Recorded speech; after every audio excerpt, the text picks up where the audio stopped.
Hey everybody, what is going on? I am Maximus Rex. Yet again, this is Big Baby Reviews. Today is Sunday, Wildcard Sunday, and that is why we're going to be looking at something a little bit off the beaten path, something maybe not so well known. What you have in front of you here is what I like to call some proto Bisley. So Simon Bisley, the artist behind this one here.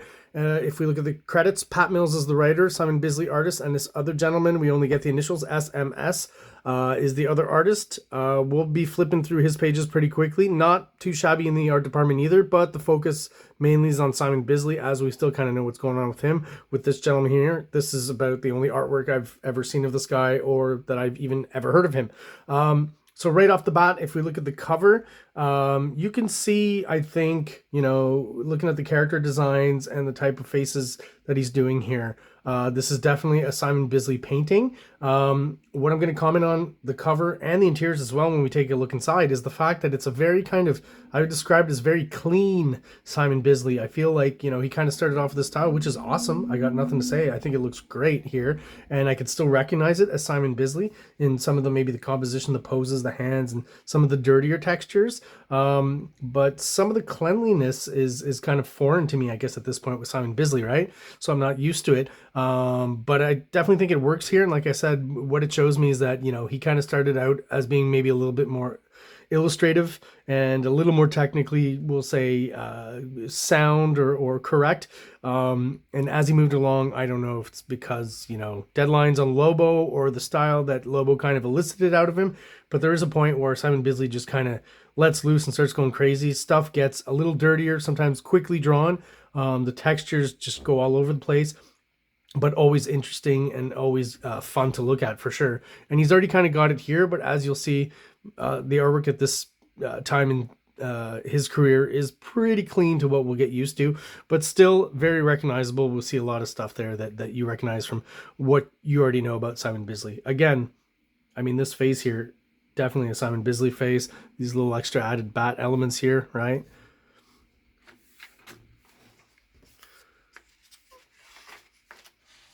So this, I believe, is just an illustration that was done later, maybe for this print edition that we have here, because basically, if you look through it real quick, this was published in 2005, published by DC under license from Rebellion Developments, and originally published in 2000 AD in 1988. So there we go.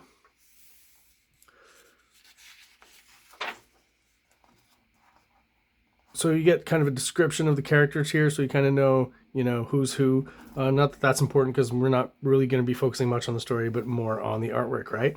So right away over here, excuse me, script Pat Mills, art Steve Bisley, letters Jack Potter, and off we go. So first of all, what you'll probably notice is it's all in black and white. So we got to a point where we were fairly used to seeing Simon Bisley paint most of his artwork. So this is still done pen and ink, very illustrative, and no color. So, you can see certain flourishes here that are maybe more based in a tradition of pen and ink illustration, and then elements that kind of throw in, a bit of the Geiger influence. I can see here a little bit. And what's weird is this art is printed, I think, a lot smaller than it was drawn. So it feels like the art suffers a little bit from being at a smaller size. At least it does to me. I'd like to see these much bigger. I mean, this chair here, definitely some sort of Geiger inspiration, right? But still, something akin to, old Flash Gordon strips or something. Adventure strips. But, flashes of what will become Simon Bisley, right? Always like throwing in that extra little cartoony bit, This definitely already is recognizable as Simon Bisley in the poses and things. Just like I said, much slicker, much cleaner than we're used to. But I mean, the character designs, once again, really out there. Wondered what he's trying to symbolize here. It's not obvious at all. Got some great Simon Bisley character designs for sure, right?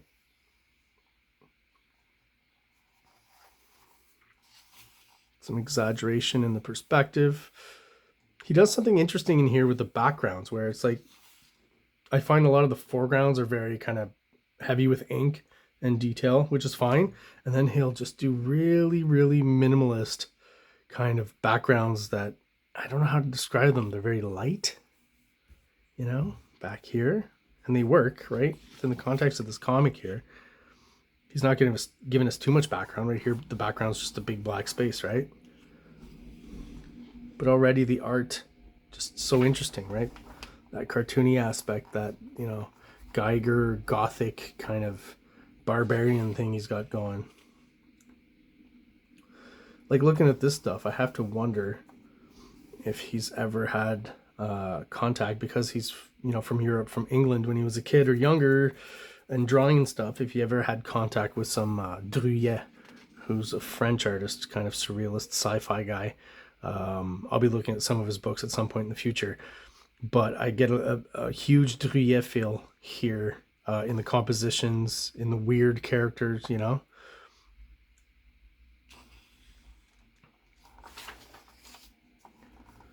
And, you know, we get a Bisley lady here who, like a lot of artists, they tend to draw kind of the same pretty girl face over and over. I mean, we're all kind of, you know, could be accused of that. I think very few master, you know, drawing many different faces. It's pretty hard. It's pretty hard, and doing it consistently as well. So definitely a Bisley lady face here. But all the compositions and stuff, right? We get the exaggeration that we'll get later, but I just feel with something like this, where here it's exaggerated, but still takes the care to draw everything. Later on, he'll just start doing these things really scratchy and quick, right? Which makes it even more energetic and dynamic. So we get a great kind of pile of bodies here, very Bisley-esque, especially in these faces down here. And you can see some of the later Bisley kind of starting to poke into his artwork here in 1987 as this is signed. You know, and you're starting to get the splatter here, but still very controlled and contained when it comes to the figure work. Starting to see some of those Bisley tropes here, right? Motorcycle, ski, Puma motorcycle thing with, you know, some sort of Grim Reaper looking character on it, right? Some sort of like futuristic death dealer or something. And even just the stuff going on here, like it's starting to look like Bisley. And as we move along, even in this series, you'll see him start to muck about and make the artwork slightly dirtier as he moves ahead. Love this character here. To me, again, a very Bisley kind of profile shot that he uses a lot to great effect in a lot of his stories. There's our Bisley girl.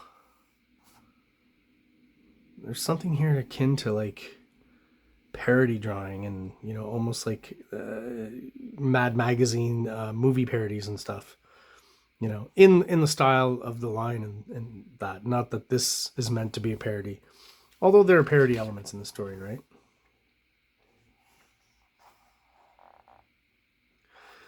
Starting to get a little bit of the looseness in the Bisley. As weird as it seems for me to be pointing out a question mark, the fact that he's doubled up the line, you know, make it a little more distorted.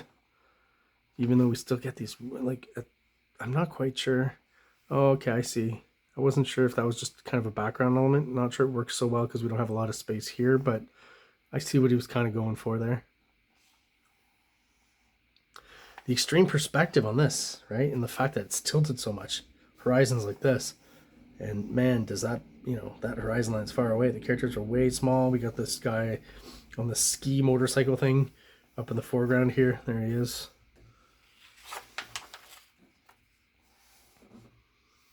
Some great, you know, crazy Bisley machines.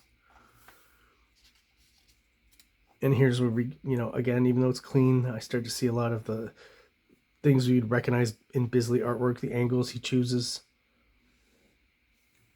This character here, I love all the texture on here, the way he's done the cape or the whatever he's wearing there, poncho. He's got these little kind of demonic creatures down here.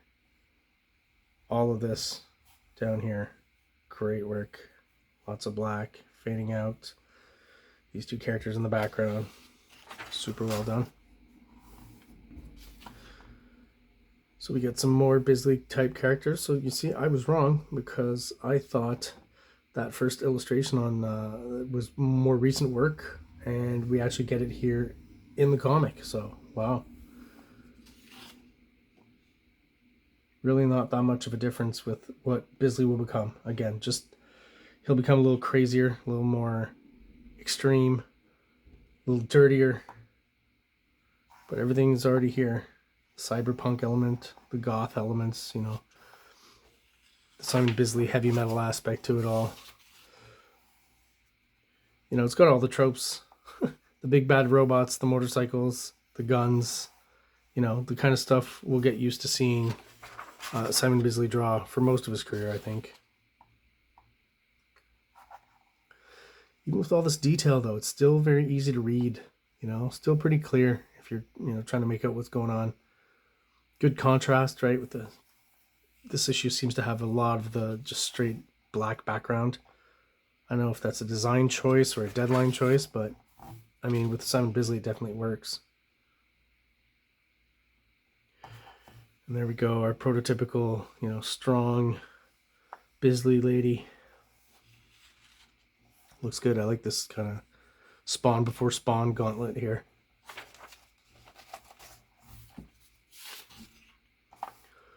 So Bisley does do a sizable, you know, part of the art in this story. The other guy jumps in for a few we'll see later, some pages here and there, but most of it's Bisley. This character here, I mean, nothing more Bisley than this. Huge swords, you know, fingernails. I mean, he's definitely close here. It's just, again, I'll keep saying it. This just seems like a cleaner version of Simon Bisley, but not even that clean, right? It's, if possible, he gets just much dirtier than what he's doing here. This already looks great. So here's where SMS takes over. So you can see some of his artwork here. Like I said, definitely not a slouch, but not what the focus of this review is. So I'll just show you a few pages. There we go. That's a great shot there. Very well done. Very cool. And jump back into where our friend Simon Bisley jumps back into the artwork. And I think already from last time, it just seems to slowly be getting more and more extreme. And just his ability with textures is just insane. I don't know what tool he's using, you know, to do this pen and ink work, but there's just something to, like, all the little different textures here, and then he loads it up, but over here, it's so clear. It's not hard to make out at all. Using, like, white and black silhouettes and stuff, just, you know, using all the tricks. This dog here, no reference at all, but I love it. It's awesome. Just, again, I wish this artwork was published bigger. I do feel like the original pages must be huge. And there's a lot of reduction here in the artwork. Some nice hellish scenes from Bisley. You know, he's definitely a master at doing that. And you can already see him starting to loosen up, get cartoonier.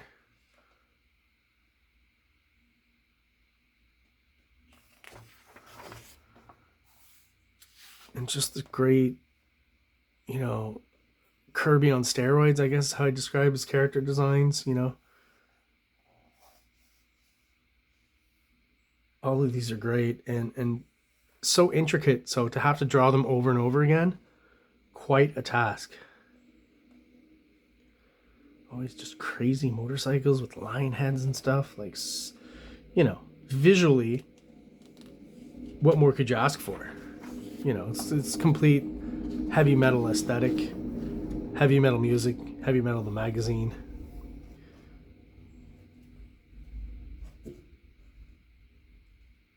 Classic shot surrounded by guns here. Ooh, we got helicopters coming.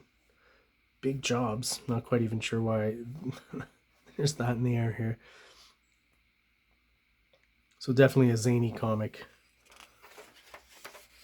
And here we get some more interesting design where he's twisting it also because of the shape of the panel, right? Creating kind of a circular perspective there. This whole page, like, I would never think of doing anything like that. That's just design-wise, that just looks great. It's a poster, right? Like, it stands on its own as an illustration, but also works really well in the sequence, right? I will say that, you know, the storytelling is fairly clear, concise. Wow, I really, like, I'll repeat that I see some Druillet in here. If he hasn't, you know, by this point seen any of that in his career, I'd be very surprised. Look at these swirling textures. Water and stuff, a bog. Wow.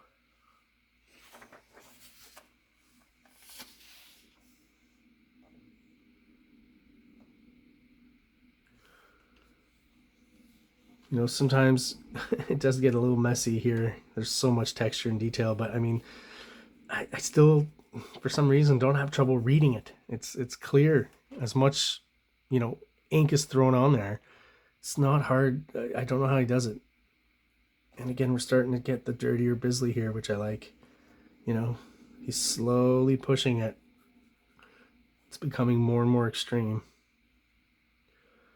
I mean, this book is leading up, I believe, to, you know, stuff in 89-90 when he jumps on Lobo. You know, this is just before that. So it's like slow. You can see him becoming the Bisley that we know. That's why this book is so interesting. So as we move ahead, you can see there's more grit and there's less shine. You know, not that he's not capable of doing those textures still. He's doing it here. There's just less of it. It's like things are getting grittier and grimier, right? This like pig face character here. Awesome. Just cartoony enough, but dirty.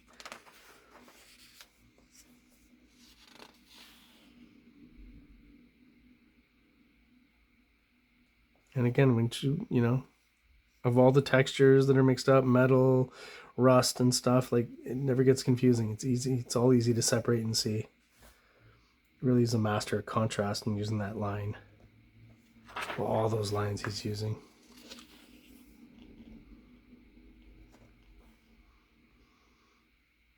Very expressionistic here, right? I mean, who thinks to draw something like that? But we get what's going on. The speed, the action, right? With the dog jumping here. And then it getting smashed here. Pretty gory. Pretty cool. Again, I would never think to draw it this way, but like, it definitely works. Bisley's certainly got something going here.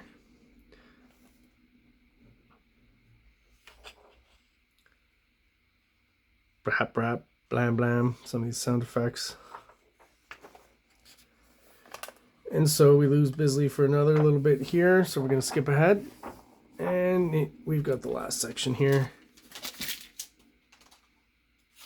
So you can see a bit of the SMS artwork on this page here. As I said before, definitely not a slouch, right? But definitely not as interesting, I think, or as crazy looking as the Bisley stuff. So here's Bisley. If you've seen the close-ups, the amount of lines and dirt and stuff, it's just piling on, and slowly but surely, look at that one, you know, slowly morphing into the Bisley that we know. I mean, most of the tropes are there, right? The helmets, you know, the horns, the intricate kind of armor and shoulder pads and stuff, right? The huge swords. This is, you know, a very Bisley kind of pose. And you start to recognize those poses that, you know, as artists, we tend to recycle some of them. I mean, you can only draw the character from so many angles, from so many 3/4, from so many profiles, right? Eventually, big or small, you start to repeat certain poses, no matter what. And just the extreme foreshortening on this shot here is awesome. You know, it shows that he still has that control on composition and layout. Right, that seeing some of his more manic stuff, you might think, does he have that solid base? But yeah, 100%, you know. It's an artist who knows all the rules and then breaks them, right? So much movement, so dynamic, looks great. Again, these are definitely, you know, Bisley anatomy and body types, textures, just like I said, slowly getting dirty and dirtier. Excuse me, dirtier. Typical of Bisley, lots of black on the page, right? And yeah, just getting more and more impressionistic as we move ahead, even within this comic. Like, he's almost there with these pages here. Exaggerated foreshortening and stuff. So extreme. Well done, though.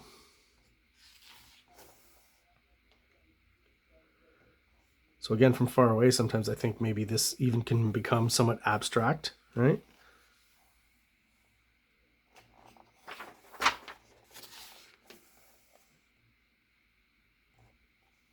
that's, you know, a panel that you can throw into some future Bisley stuff, no problem, right? Just the right level of dirt and grit everywhere. Look at that design. Look at all just the different level of texture everywhere.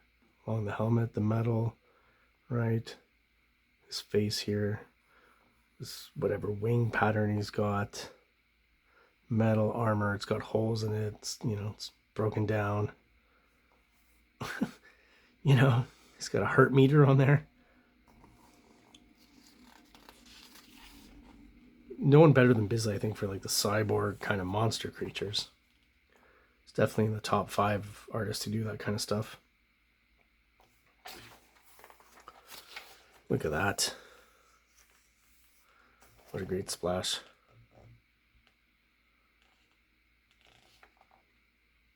Just more great use of silhouette, right? For a lot of his backgrounds, a lot of the architecture.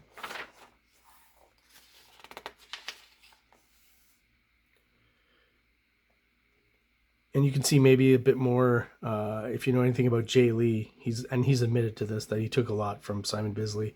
You start to see it in the way he does the forearms and the veins and stuff. I could definitely see where Jay Lee was taking stuff directly from Simon Bisley. There's some examples on this page. So here we go, nearing the end and the conclusion. We get our awesome shot, and again, more Bisley tropes in the character, the way he depicts the chin and stuff, the musculature, the robotic parts, all the Bisley tropes are already present here.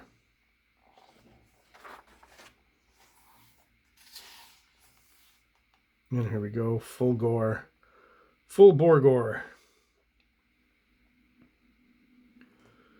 And again, with all that stuff that's going on, all the action, the guns ablaze in the smoke, like, it's still clear. It's still very easy to read, very easy to follow. This illustration here is demented in a good way. Look at this guy. Jeez.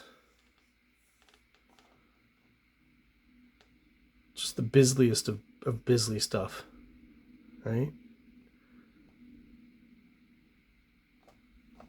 See where his drawing starts to get quick, and I don't want to say it drops off, but it's just very simplified, right? So we'll see more of this later on when he's working on Lobo.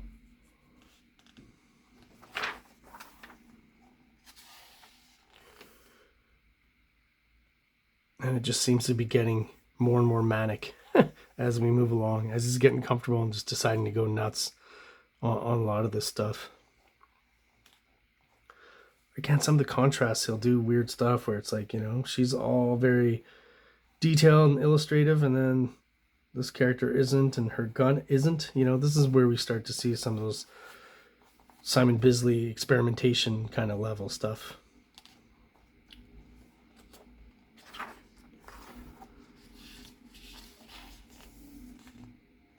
A lot of just insane action. I don't even know what to say at this point that I haven't said before.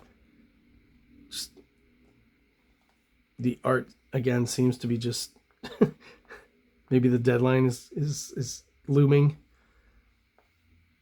Maybe that helps define parts of your style as well, but like, as quickly drawn as this probably was, it's very clear. You don't lose anything. You know what's going on. And then we get, you know, the Bisleyest again. Look at this. On his demonic horse here, this demon. His knife says Ice Slaughter. Safe to assume that he does.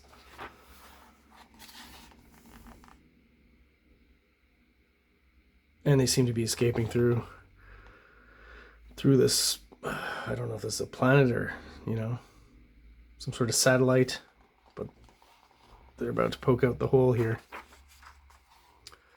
And they do, and off into space they go. And there you have it. Cover by Simon Bisley. This is from 2000 AD issue or program, I guess, whatever they call them in England, 577. So this is from back in the day when Simon Bisley was actually working on this comic. So again, just a much cleaner finish to everything, but a lot of the tropes are there, right? The anatomy, the use of different textures, monster characters. Definitely enjoyable stuff if you're into Simon Bisley. And there you have it. Kind of an unknown book, ABC Warriors, The Black Hole, collection of anthology stories Simon Bisley did way back in 1988. So thank you so much for checking out Big Baby Reviews today, Sunday Wildcard. Please like and subscribe if you like the content that I'm presenting here. And I hope everyone out there has an awesome day. Like, subscribe, like, subscribe.